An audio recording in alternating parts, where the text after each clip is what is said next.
Hello reception, I hope you're keeping happy and safe inside your home. We're back again in my kitchen for another video. Today we're going to learn how to store food, which means keep it somewhere. We're also going to learn about expiry dates.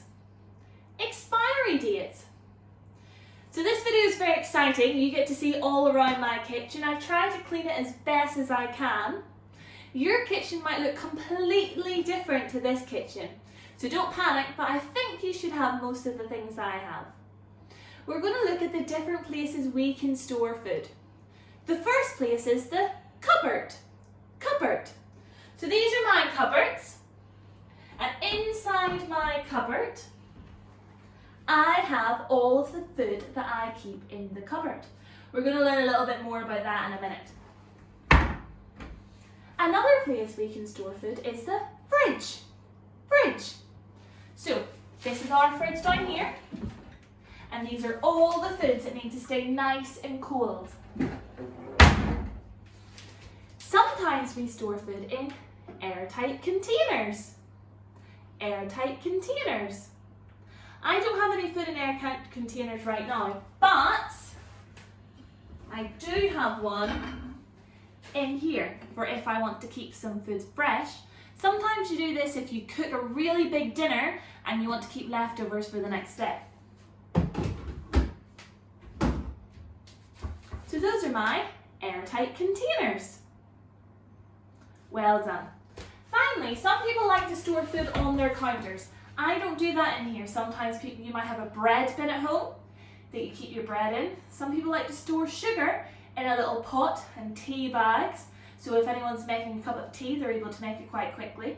That's usually on the top of the counters, but I don't have one of those, so I can't show you, but I'll insert a picture on tapestry so that you can see.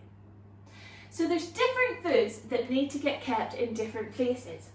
So I said in the fridge you need to keep things nice and cold. So in my fridge I have some water, because I like to keep my water nice and cold. We also have all of our meat because we keep it fresh. Maybe you don't eat meat in your family, so you might not have meat in your fridge. I also keep vegetables in my fridge to keep them nice and cold and fresh.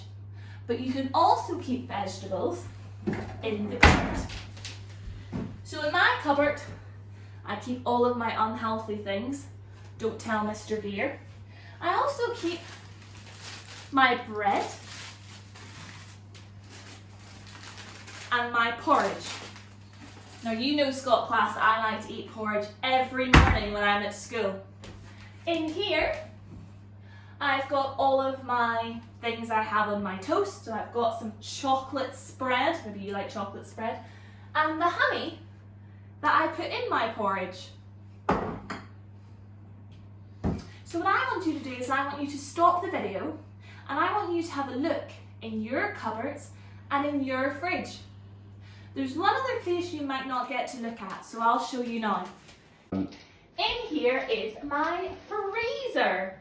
I have my freezer at the top of my fridge, but maybe your freezer is a separate box, or maybe you don't have a freezer at all. Inside the freezer, I keep my frozen foods. So we know in Super Tato, the evil pea was frozen because he was kept in the freezer. I need to keep my ice in the freezer, otherwise it will melt. The freezer is also where we keep our ice cream, which is really yummy. We also have some potatoes and some frozen vegetables in our freezer. So what I want you to do is I want you to stop the video and go have a look in your fridge, your freezer, or your cupboards to go and see the different types of food you keep there in your house. Off you go. Stop the video. Have you went and had a look in those different places? Well done. I have two foods that I had for my lunch. Some bread and some milk. But I've forgotten where to put them. Where did I put my milk? You're right, in the fridge. And where do I keep my bread? I keep my bread in the cupboard, but maybe you keep your bread somewhere else. Some people keep their bread in the fridge and some people keep their bread in the freezer. Bread's unusual one because so many people keep it in different places. Where do you keep your bread? Take a picture and put it on tapestry of where you keep your bread. Now, let's put the milk away. But before we put the milk away, I want to show you something. This, on the front of the milk, is the expiry date. Expiry date.